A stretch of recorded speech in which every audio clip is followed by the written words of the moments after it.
বিএনপির আইন সম্পাদকের মতো একটি পোস্টে থেকে বিএনপির সংসদ সদস্য প্রার্থী হয়ে কায়সার কামালের মতো ব্যক্তিরা এই ধরনের কেসে লড়ে এবং এই ধরনের আসামিদেরকে জামিন করার জন্য উঠে পড়ে লেগে। এখন ঘটনা হলো যে এই ইস্যুতে যদি এখন বাংলাদেশের আদার যারা আছে তারা যদি আজকে ভয়েস রেইজ করে, তাহলে বিএনপি রাজনীতি কোথায় গিয়ে দাঁড়াবে? হ্যাঁ, হইতে পারে যে বলতে পারে যে আইনজীবী তার কাজ তো করবে, হ্যাঁ আইনজীবী করবেই, কিন্তু আইনজীবী যদি জেনে শুনে এই ধরনের ফ্যাসিস্টদের পক্ষে নেয়, হাসিনার দোসরদের পক্ষ নেয়, যারা অতীতে ছাত্রলীগের সাথে সংশ্লিষ্টতা ছিল, এই ধরনের অভিযোগ দিয়ে এত দ্রুত আসামিরা বের হয়ে আসে। আমরা গতদিন একটা রিপোর্ট দেখলাম যে জুলাই আগস্টের হত্যা মামলা বা আওয়ামী লীগের আসামি যারা ছিল, আওয়ামী লীগের বিভিন্ন পদ পদবিতে যারা জেলে গিয়েছে, 70% অলরেডি মাত্র 17 মাসের মধ্যে রাষ্ট্রের কোনো পদ পদবিতে না থেকেও শুধুমাত্র বাংলাদেশের ইসলামী মূল্যবোধ এবং জাতীয়তাবাদকে ধারণ করার জন্য এবং শাহবাগের বিরুদ্ধে এই দেশের মানুষের যেই অন্তরের জমানো ক্ষোভ এবং ইন্ডিয়ান ফ্যাসিবাদের বিরুদ্ধে, ইন্ডিয়ান আধিপত্যবাদের বিরুদ্ধে মানুষের যে সচেতনতা তৈরির জন্য হাদি যে ভূমিকা নিয়েছে, এটির জন্য এই অল্প সময়ের মধ্যে সারা বাংলাদেশের আপামর মানুষ তাকে গ্রহণ করে নিয়েছে। এ থেকে আমাদের আসলে বুঝতে হবে এই দেশের মানুষের ভাষা কি, মানুষের চাওয়া কি, মানুষের মনের বাসনা কি। এই মনের বাসনা ওসমান হাদি ধরতে পেরেছিল বলেই তারা ওসমান হাদিকে তাদের শত্রু জ্ঞান করে পরিকল্পিতভাবে হত্যা করেছে। আমরা আমাদের জায়গা থেকে কতটুকু সফল হবো আমরা জানি না, ওসমান হাদি তার জায়গা থেকে সফল। সে একটি শহীদ মৃত্যু চাইতো, আল্লাহ রাব্বুল আলামিন তাকে শহীদ মৃত্যু দান করেছে। কিন্তু আমরা এই রাষ্ট্র গঠন করতে পারবো কিনা সেটা আমাদেরকে এখন সিদ্ধান্ত নিতে হবে। এখন ব্যাপার হলো ওসমান হাদির মৃত্যুর পরবর্তী প্রতিক্রিয়ায় বিভিন্ন গণমাধ্যমে হামলা, ৩২ নম্বরে হামলা, এটি অনেকে অনেকভাবে বলার চেষ্টা করছে, বিভিন্ন রংচং মাখিয়ে বলছে। আসলে ঘটনা হলো যে এই ঘটনাগুলো কিন্তু একদিনের ঘটনা না। এই ঘটনাটা, হ্যাঁ আমরা গণমাধ্যমের এই ধরনের অগ্নিকাণ্ড, হামলা, ভাঙচুর সমর্থন হয়তো বা করি না, কিন্তু এই ঘটনাটা আজকে কেন ঘটলো? ঘটলো এই কারণেই, আপনি দেখেন এই ডেইলি স্টার, এই প্রথম আলো বাংলাদেশে কি করে?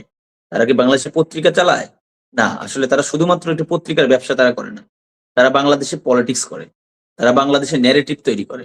তারা যে শুধুমাত্র জামাতের বিরুদ্ধে বা বিএনপির বিরুদ্ধে বিষেধাগার করে এটা না, আওয়ামী লীগের বিরুদ্ধে মাঝে মাঝে বিষেধাগার করে, কিন্তু তাদের মেন টার্গেটটা কি? তাদের মেন টার্গেটটা হলো মূলত বাংলাদেশে বসবাস করে তারা দিল্লির পারপাস সার্ভ করে। যেই কথাটি বললে আওয়ামী লীগের বিরুদ্ধে যাবে বাট দিল্লির উপকার হবে, তারা সেটি বলবে। যেই কথাটি বললে বিএনপির ক্ষতি হবে বা জামাতের ক্ষতি হবে বাট দিল্লির পক্ষে যাবে, তারা এই এজেন্ডাকে বাস্তবায়ন করে এবং তারা এটিকে ইস্টাবলিশ করে ন্যারেটিভ তৈরি করে। এই ন্যারেটিভের রাজনীতি করার কারণে আমাদের ওসমান হাদি কিন্তু ইনকিলাব মঞ্চ ইস্টাবলিশ করে এটাই বোঝাতে চেয়েছিল যে তারা যা যা করছে এর এগেনিস্টে, ইন্ডিয়ার মানে হেজিমনির এগেনিস্টে আমাদেরকে কালচারাল ফ্রন্টে অনেক লড়াই করতে হবে।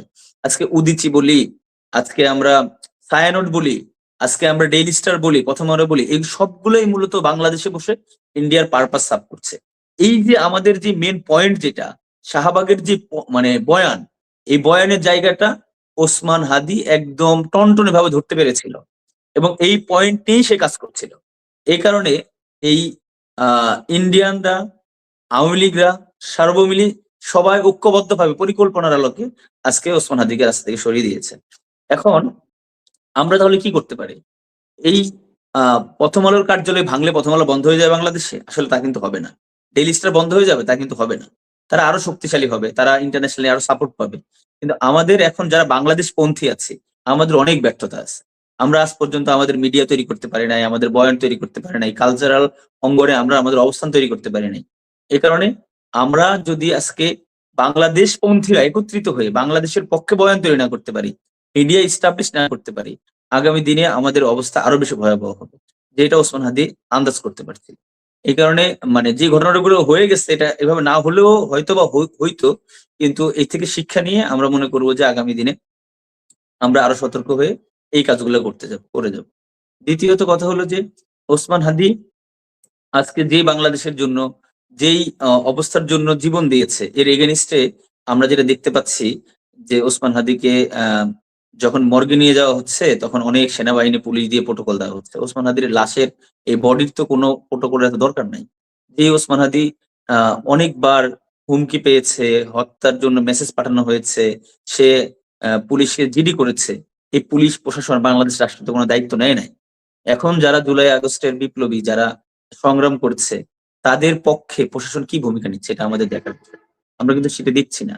বরঞ্চ তারা অনেকটাই নীরবতার ভূমিকা পালন করছে। প্রতিদিন কোনো না কোনো সমন্বয়ক, কোনো না কোনো আওয়ামী লীগের বিরোধী আ বক্তব্য যারা আ দিচ্ছেন জনাব রাশেদুল ইসলাম, আমি একটা বিষয় একটু বলি যে ওসমান হাদিকে যারা হত্যা করেছে তাদের মধ্যে প্রধান যেই শুটার ফয়সাল, তাকে গত কয়েক মাস আগে অস্ত্র মামলায় গ্রেফতার করা হয়েছিল এবং ডাকাতি হ্যাঁ, মামলায় আমি গ্রেফতার করা হয়েছে। উভয় মামলা থেকে তাকে জামিন করানো হয়েছিল। এরকম আসামিরা যে জামিন পেয়ে যায়, তাহলে কি আমরা সেই ফ্যাসিবাদ আমলের আইন ব্যবস্থাটাই কি এখনো বিদ্যমান রয়েছে কিনা? রাশেদুল না, ইসলাম। এটা তো নিঃসন্দেহেই একটি বিষয়। সেটা হলো যে আপনাদের মনে থাকার কথা, আহ আমাদের চিটাগাং কোর্টের একজন আইনজীবীকে হত্যা করা হয়, আলিফকে হত্যা করার ফলে একজন যখন বিভিন্ন জায়গায় মানববন্ধন হচ্ছিল, ওইখানে একজন ছিল যিনি দামি একটি বন্দুক নিয়ে ইন্ডিয়ান ইসকনের বিরুদ্ধে স্লোগান দিছিল। দামি বন্দুক, ওটা কিন্তু অরিজিনাল বন্দুক ছিল না। তার কারণে তাকে জেলখানাতে নেওয়া হয়েছে এবং স্টিল সে জামিন পায়নি। কিন্তু অরিজিনাল বন্দুক সহ, টাকা সহ, অস্ত্র সহ গ্রেপ্তার হওয়ার পরে এই ধরনের সন্ত্রাসীরা 3 মাস, 4 মাস, 6 মাসের মধ্যে কিভাবে জামিন পায়? এটা হলো প্রশ্ন। 2 নম্বর প্রশ্ন হলো, বিষয়টা কি এমন হইতে পারে কিনা কোন একটি মহল সুপরিকল্পিতভাবে টার্গেট কিলিং এর অংশ হিসাবেই তাকে জেল থেকে বের করে এনেছে?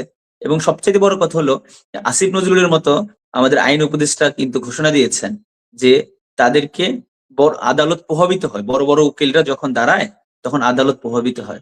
এখন ঘটনা হলো, আদালত যাদেরকে প্রভাবিত করছে তাদেরকে কে হায়ার করলো, কোন প্রসেসের মাধ্যমে? বিএনপির আইন সম্পাদকের মতো একটি পোস্টে থেকে বিএনপির সংসদ সদস্য প্রার্থী হয়ে কায়সার কামালের মতো ব্যক্তিরা এই ধরনের কেসে লড়ে এবং এই ধরনের আসামিদেরকে জামিন করার জন্য উঠে পড়ে লেগে। এখন ঘটনা হলো যে এই ইস্যুতে যদি এখন বাংলাদেশের আদার যারা আছে তারা যদি আজকে ভয়েস রেইজ করে, তাহলে বিএনপি রাজনীতি কোথায় গিয়ে দাঁড়াবে? হ্যাঁ, হইতে পারে যে বলতে পারে যে আইনজীবী তার কাজ তো করবে, হ্যাঁ আইনজীবী করবেই, কিন্তু আইনজীবী যদি জেনে শুনে এই ধরনের ফ্যাসিস্টদের পক্ষে নেয়, হাসিনার দোসরদের পক্ষ নেয়, যারা অতীতে ছাত্রলীগের সাথে সংশ্লিষ্টতা ছিল, এই ধরনের অভিযোগ দিয়ে এত দ্রুত আসামিরা বের হয়ে আসে। আমরা গতদিন একটা রিপোর্ট দেখলাম যে জুলাই আগস্টের হত্যা মামলা বা আওয়ামী লীগের আসামি যারা ছিল, আওয়ামী লীগের বিভিন্ন পদ পদবিতে যারা জেলে গিয়েছে, 70% অলরেডি জামিনে মুক্ত।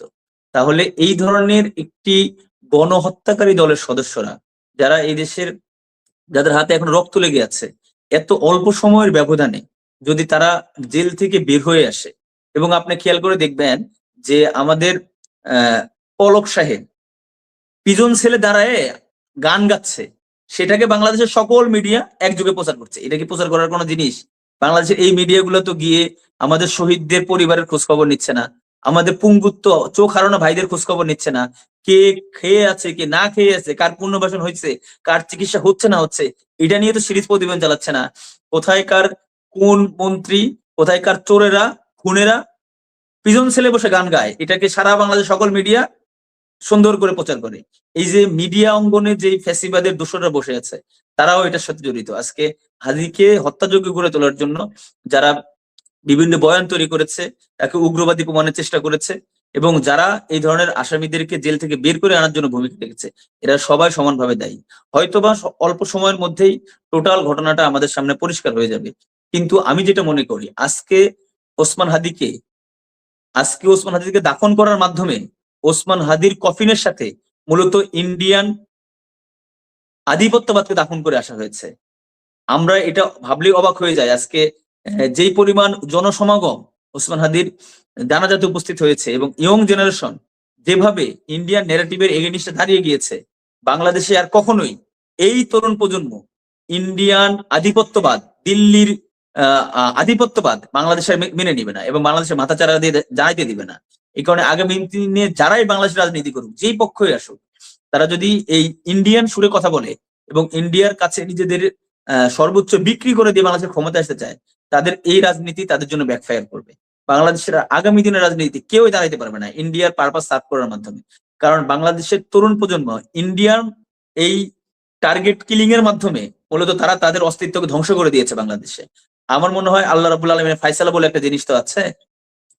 আল্লাহ রাব্বুল আলামিনের ফায়সালা এমন হইতে পারে যে ওসমান হাদিকে খুন করার মাধ্যমে বাংলাদেশের তরুণ প্রজন্মের সেন্টিমেন্ট, একই তো এমনি ইন্ডিয়ার এগেনিস্টে ছিল, এটার বিনিময়ে আরো বেশি ইন্ডিয়া এবং আওয়ামী লীগের এগেনিস্টে চলে গিয়েছে।